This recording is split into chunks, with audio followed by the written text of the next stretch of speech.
22. Point, go up, where's 5?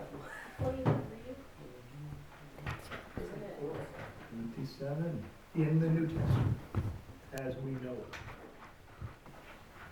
And then there's the Old Testament. That's like 43. It's really not fair. We Protestant Christians call it the Old Testament, but the appropriate name is the Tanka, or the Hebrew Scriptures. Okay. Because those are the scriptures that were used by the early church. What was the Old Testament canon that we had, the Hebrew Scriptures, and then the other ones were being written in that first century. All it was written. So we're going to take a look at New Testament, written by eyewitness accounts of Jesus' death and resurrection within the first century. It was like over a short frame of time, and in the Old Testament you have over 1,000 years with some of it written in Aramaic, others written in Hebrew, and over 40 authors, and covering different cultures, different writers in the Old Testament. In the New Testament, it's very compact, within the time from AD 33 to, say, AD 100. So we'll take a look. This will give you some good info, and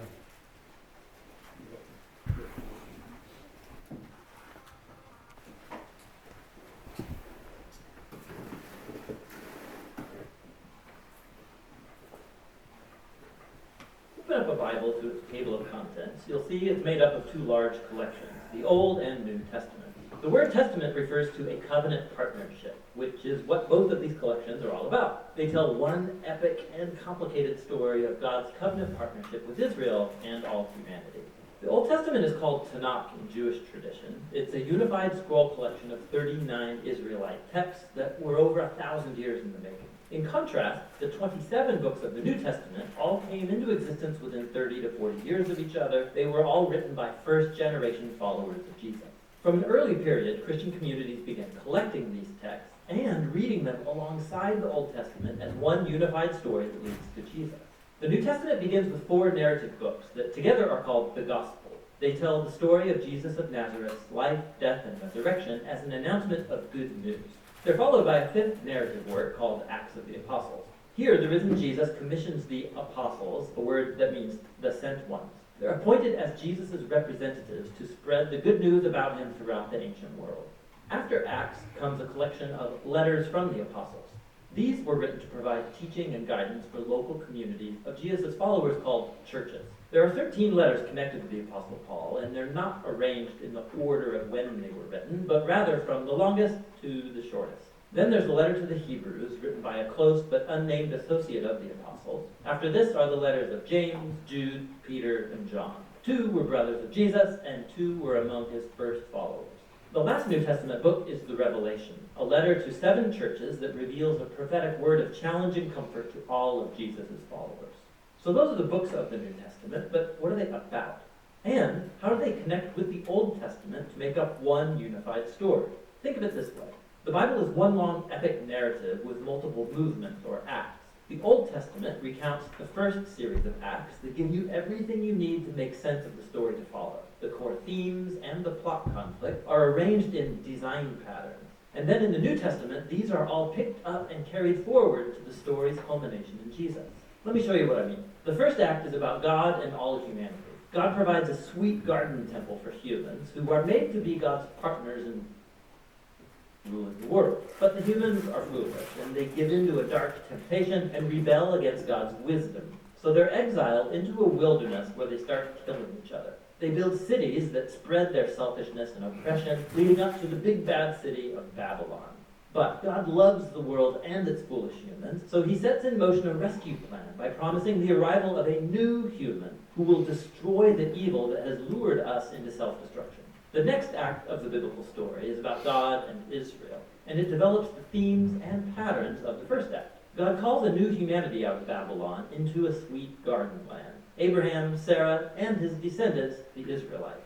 God promises that through them, divine blessing will be restored to all of the nations. Surely these are the new humans that we're waiting for, but the Israelites repeat humanity's rebellion against God, building their own violent cities that lead to self-destruction and another exile in Babylon.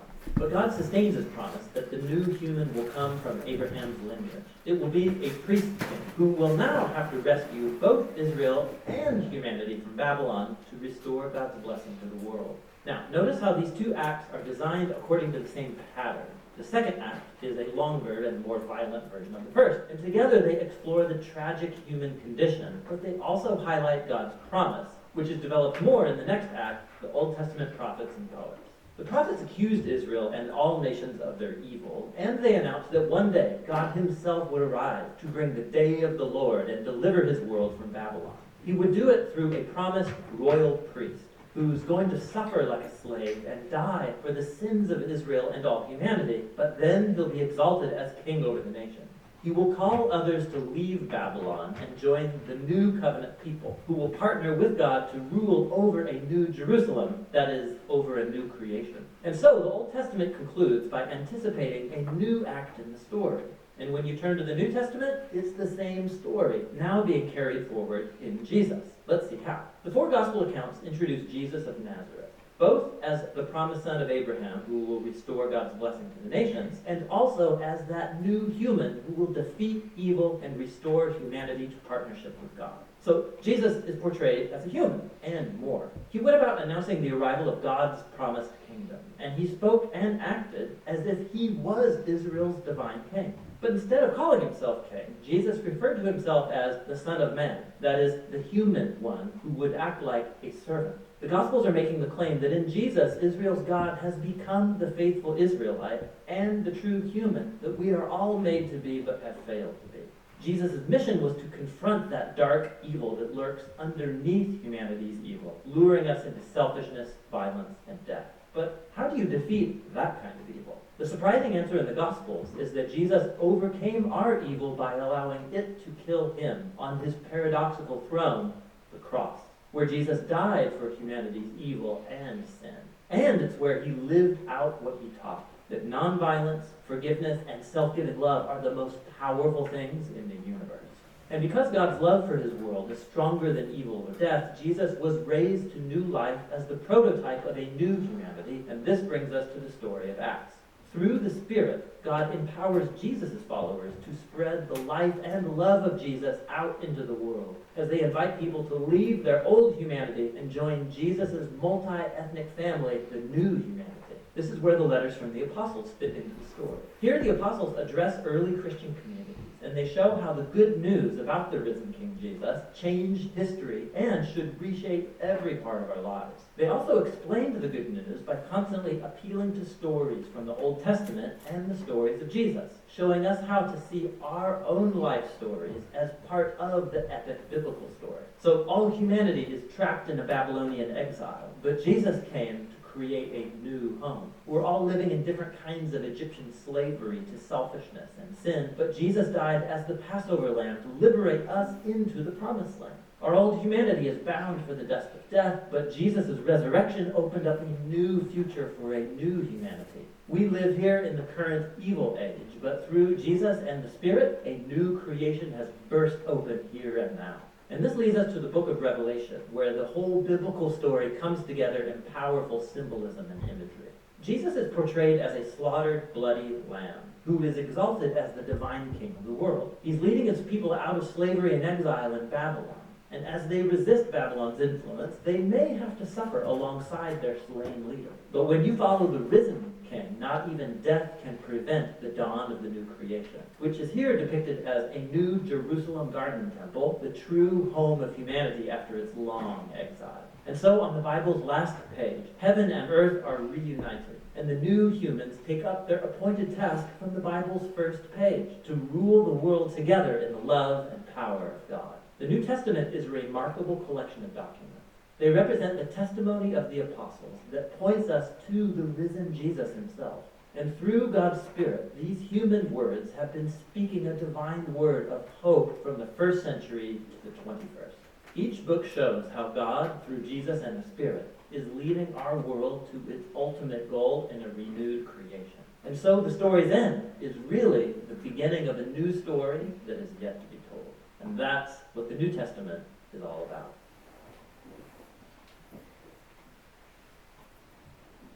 That's your class in 8 minutes. The Gospel according to Matthew.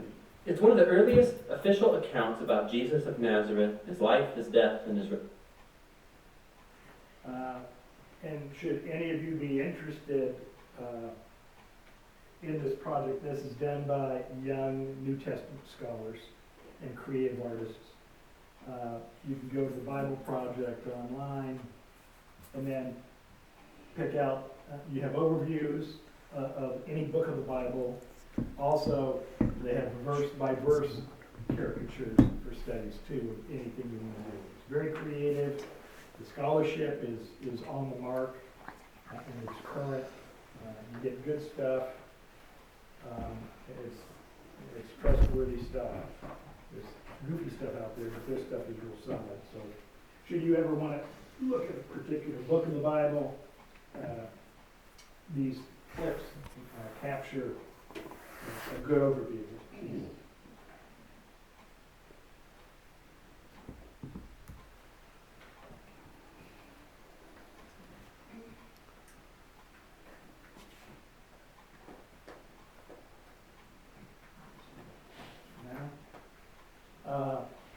So, what did you hear, or what were some ahas, first of all, just from that 8-minute clip for you? What were some takeaways that you didn't know, or things that you found interesting, or?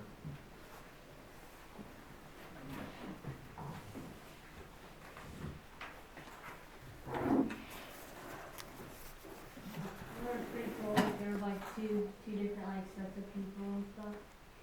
That's kind of cool. I thought it was cool how God had like a plan for everything, even if like one backfires, and always had a backup plan and always worked out. That's why this is really helpful, is it allows you to see that God's plan began before the creation of the world. He had a relationship with you and mine, and he had salvation in mind. He had people, Adam and Eve. He wanted a humanity and a relationship. But he didn't want robots. He wanted people to have free will to choose. And so choice distracted Adam and Eve, if you will, and as a result, sin came into the world, but it wasn't that way in the beginning. But God already had a plan. Didn't have to come up. So, and then the plan really is the same. He was going to use Hebrew people, Jewish people, as light bearers, acolythos, okay, in Greek. They would be the light to all of the, in their day, they were the only monotheists, and there were polytheists. So, and they were going to be the light on the hill, and drawing people to one true God from all the other gods of agriculture and gods of farming, and there were gods for everything that you could imagine. Then there's the one true God. They were going to lift that up. But they got sidetracked. And so the prophets called them back into play. Then you come into the intertestamental time between what we call the Old Testament and then the New Testament. There's 400 years of silence, and then the New Testament comes into place with Jesus, the Church of Jesus. And that's kind of where we pick up with our lesson this morning. In your journal, let's turn to lesson 1, and let's read the memory verse together, because it really sets the tone for the early reading. In your faith journals, chapter.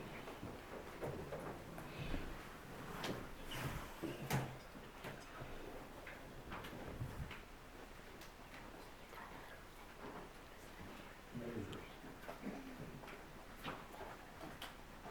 Does everybody have it? You were on turn this page. It's the first page. It's the first page.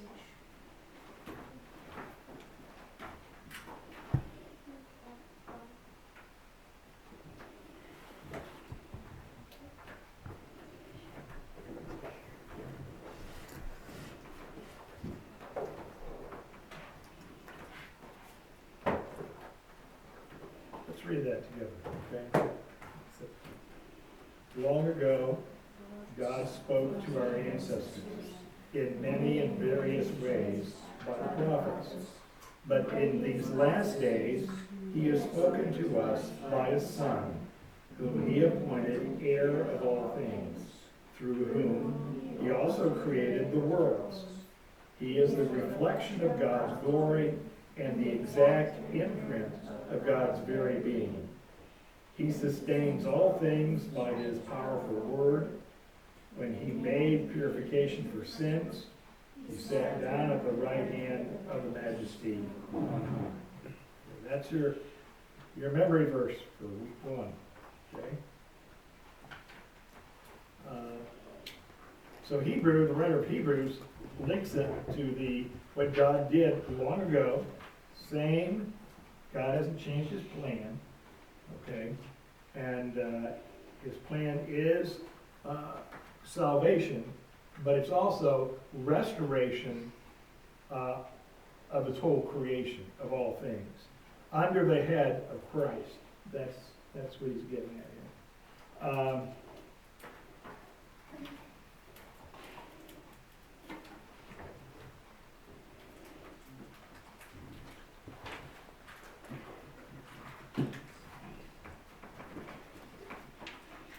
Who'd like to read this part on page 3?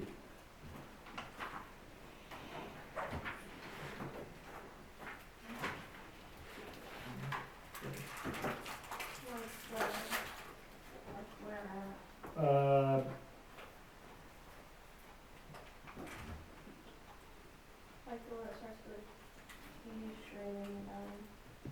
You're sitting alone in a cold room. You're sitting alone in the cold dark room, the wind is rattling a half-open window. Candles flicker on the table in front of you. A huge, dusty Bible rests in your lap. You open the worn leather cover to the New Testament and find a verse underlined in the book of Matthew. The wind seems to whisper as you read Jesus' question, "Why do you say I am?" The candles flicker again as you close the pages to an underlined verse in Mark. Again the wind whispers, "You are my beloved Son, with you I am well pleased." Another page turns to Luke, whispering a message to Mary. "The Holy Spirit will come upon you, and the power of the Most High will overshadow you. Therefore the child to be born will be called Holy, the Son of God." The pages turn to John as Jesus says, "I am the way, I am the truth, I am the life. No one comes to the Father but by me." You clutch a passport coat around your shoulders to shut out the cold as the pages continue to turn.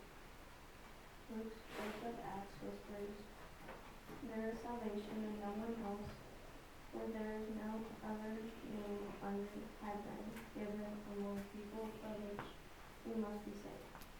St. Paul whispers to the Romans, "God showed his love for us, and not while we were yet sinners, Christ died for us, because the time begins.